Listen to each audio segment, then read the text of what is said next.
reconhece-o em todas as tuas veredas, e ele dirigirá os teus passos. Não há nada que seja tão difícil de realizar para o homem que conheça o poder de sua palavra e que siga sua intuição. Pela palavra, ele pode pôr em ação forças invisíveis e reconstruir o seu corpo ou remodelar os seus atos. É, portanto, da maior importância escolher as palavras certas, e o estudante deve escolher cuidadosamente a afirmação que ele desejar fazer para impulsioná-lo ao imponderável. Ele sabe que Deus é a sua provisão e que existe uma oferta para cada demanda, e que a sua palavra enunciada torna possível essa provisão, essa oferta. Pedi e dar-se-vos-á. O homem deve dar o primeiro passo. Aproxima-te de Deus e ele se aproximará de ti. As pessoas têm me perguntado com frequência sobre como reconhecer uma demonstração. Eu respondo: pronuncie a palavra e então não faça nada, até que obtenha uma indicação definitiva, um sinal. Questione-a, dizendo: Infinito Espírito, revelai-me o caminho. Fazei que eu saiba se existe algo que eu tenha de fazer. A resposta virá através da intuição ou sinal, uma observação fortuita de alguém, ou uma passagem em um livro, etc. e etc. As respostas, às vezes, poderão ser assustadoras em sua exatidão. Por exemplo, uma mulher desejou possuir uma grande soma de dinheiro. Ela pronunciou as palavras Infinito Espírito. Abriu o caminho para que isso me seja dado de imediato. Deixar que tudo que for meu por direito divino chegue a mim agora, em grandes avalanches de abundância. E aí, ela acrescentou ainda: dai-me uma indicação definitiva. Dizei-me se existe algo que eu tenha de fazer. E o pensamento veio-lhe rapidamente: dê a um certo amigo, o que a havia ajudado espiritualmente a quantia de $100. Ela contou a uma amiga que lhe disse: espere até aparecer uma outra indicação antes de dar o dinheiro. Então ela esperou e naquele mesmo dia encontrou uma mulher que lhe disse: dei $1 para alguém hoje. Foi tanto para mim quanto seria para você dar a alguém o valor de $100. Aquela foi verdadeiramente uma indicação infalível, de modo que ela se apercebeu que estava certa ao dar os $100. Foi uma dádiva que provou ser um grande investimento, pois pouco depois daquilo, uma grande soma de dinheiro tornou-se disponível para ela de uma forma memorável. O doar pode abrir caminhos para o receber. No intuito de criar atividade, fazer movimentar as finanças, deve-se começar por doar.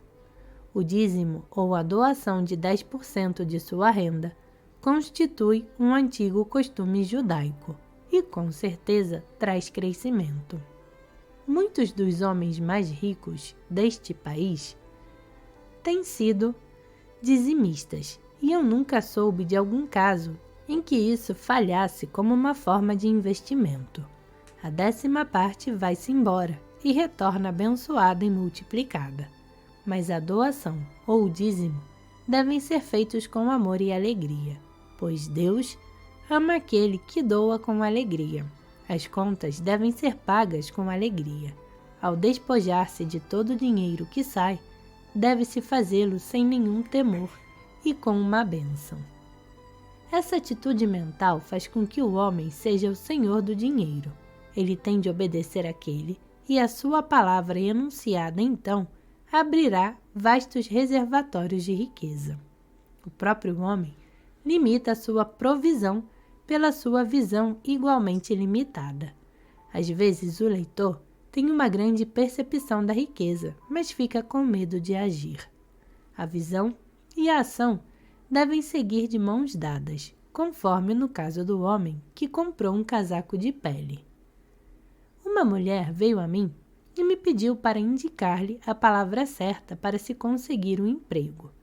Então eu pedi, Infinito Espírito, abri o caminho para que essa mulher encontre o emprego certo. Nunca peça simplesmente um emprego. Peça pelo emprego certo. O lugar já é designado na mente divina, uma vez que esse será o único lugar que te dará satisfação. Então, eu dei graças de que ela já tivesse conseguido obter o emprego e que este se manifestaria para ela muito rapidamente. E muito cedo foram-lhe oferecidas 3 ocupações, 2 em Nova York e uma em Palm Beach, e ela não sabia qual escolher. Eu lhe disse, peça por uma indicação divina. O tempo já estava a esgotar-se e ela ainda não se havia decidido, quando um dia, então me telefona dizendo: quando acordei esta manhã, eu pude sentir o aroma de Palm Beach. Ela havia estado lá antes e conhecia sua fragrância de bálsamo. Eu lhe respondi, bem, se você pode sentir o aroma de Palm Beach desde aqui, esta é certamente a sua indicação final. Ela aceitou o emprego e o mesmo acabou se tornando um grande sucesso. Com frequência, as indicações aparecem naqueles momentos em que não se espera. Certo dia eu caminhava rua abaixo, quando senti uma súbita vontade de ir a uma determinada confeitaria, que ficava a 1 ou 2 quadras dali. Minha mente da razão resistiu, argumentando, não há lá nada que eu possa querer. Contudo, eu havia aprendido a não dar passo somente à razão. Daí que eu conduzi até a confeitaria, olhei para todos os lados e realmente não havia lá nada que eu pudesse querer.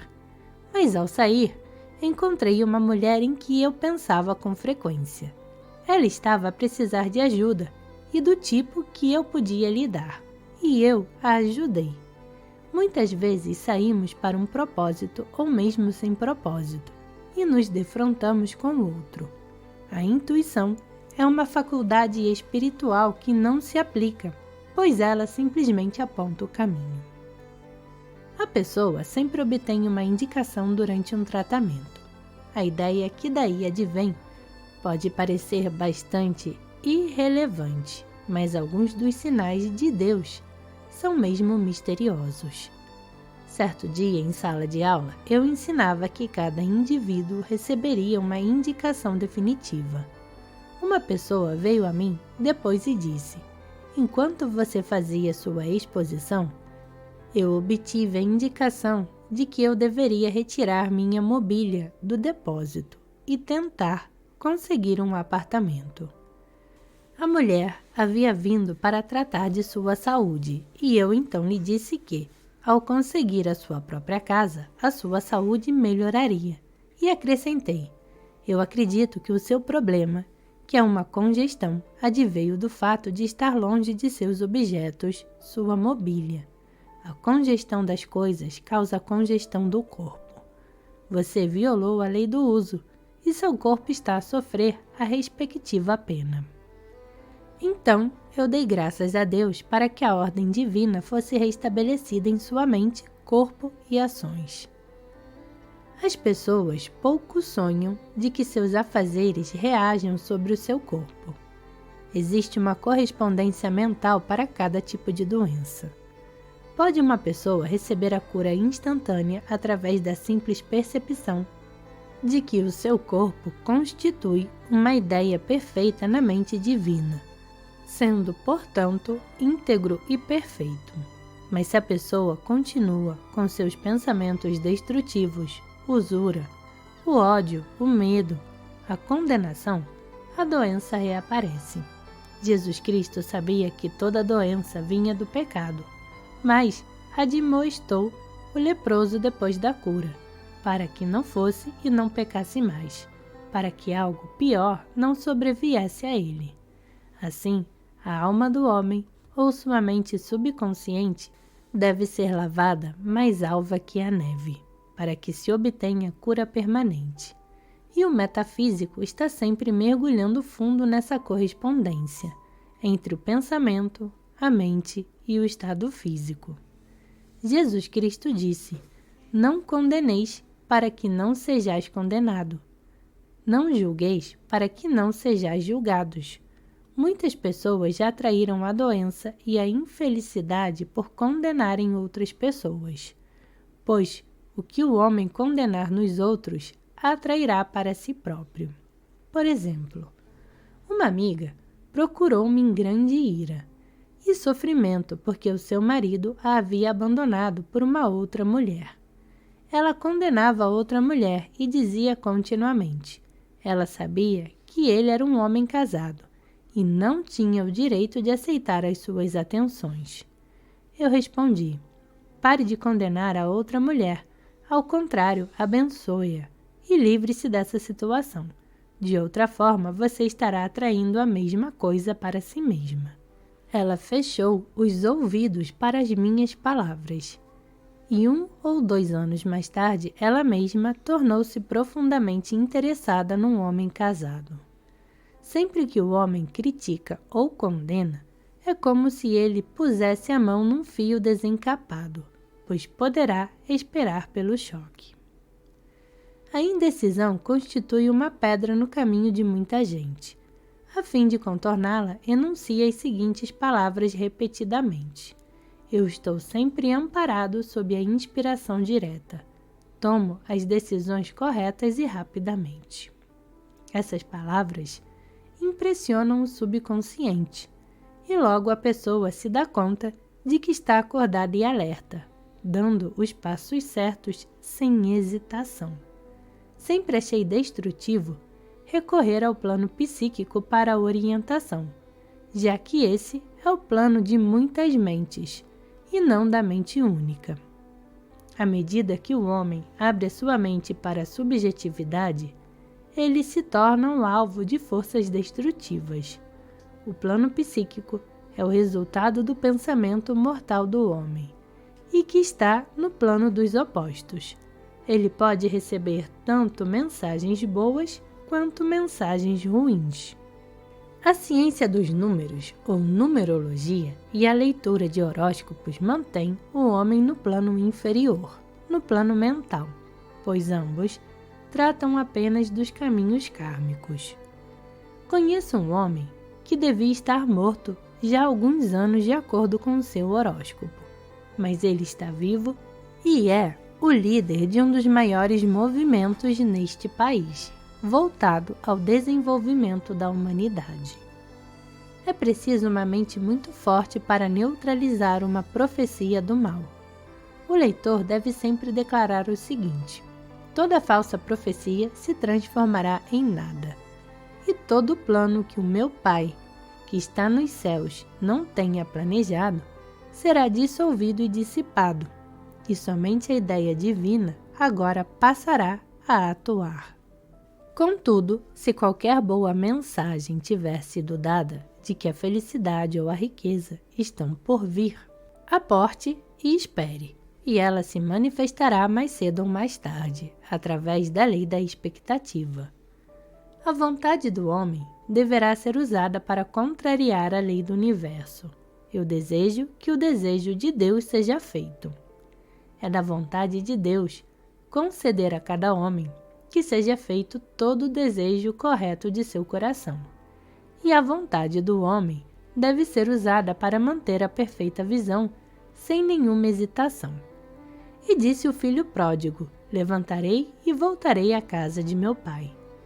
Constitui, na verdade, muitas vezes, um esforço da vontade o de abandonar as cascas e sujeiras do pensamento mortal.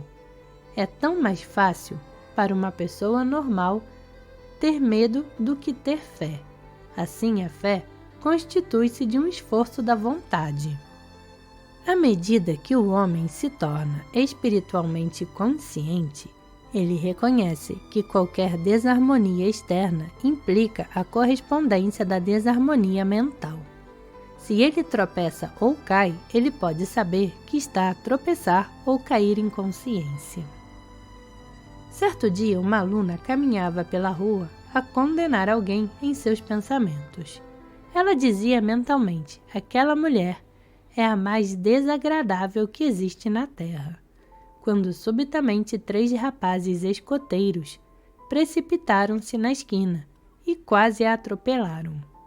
Ela não condenou os escoteiros, mas imediatamente clamou pela lei do perdão e saudou a divindade naquela mulher. Os caminhos da sabedoria são os caminhos da gratidão, e todas suas veredas ficam em paz. Quando alguém faz seus pedidos com base nas leis do universo, deve estar preparado para surpresas. Tudo parece dar errado quando na realidade está a dar certo. Por exemplo, a uma mulher contaram que não havia perdas no pensamento divino. Portanto, ela não podia perder qualquer coisa que pertencesse a ela, que qualquer coisa que fosse perdida seria devolvida a ela, ou ela receberia o seu equivalente. Muitos anos antes, ela havia perdido $2.000. Ela havia emprestado dinheiro a um parente durante toda a sua vida, mas aquele parente havia morrido, sem fazer qualquer menção àquilo em seu testamento. A mulher ficou tão ressentida e furiosa, e já que ela não tinha nada escrito sobre a transação, ela nunca recebeu o dinheiro. Então, ela resolveu negar aquela perda e começou a coletar os $2.000 a partir do Banco do Universo. Ela teve que começar por perdoar a mulher, uma vez que o ressentimento e a falta de perdão fecham as portas desse maravilhoso banco. Ela então fez esta declaração: eu nego a perda, pois não existe perda para a mente divina. Portanto, eu não posso perder os $2.000 que pertencem a mim por direito divino. Quando uma porta se fecha, outra se abre. Ela morava em um apartamento que se encontrava à venda. E no contrato de aluguel havia uma cláusula que dizia que se o apartamento fosse vendido, os inquilinos teriam que desocupá-lo dentro de 90 dias. De repente, o senhorio quebrou o contrato e aumentou o aluguel.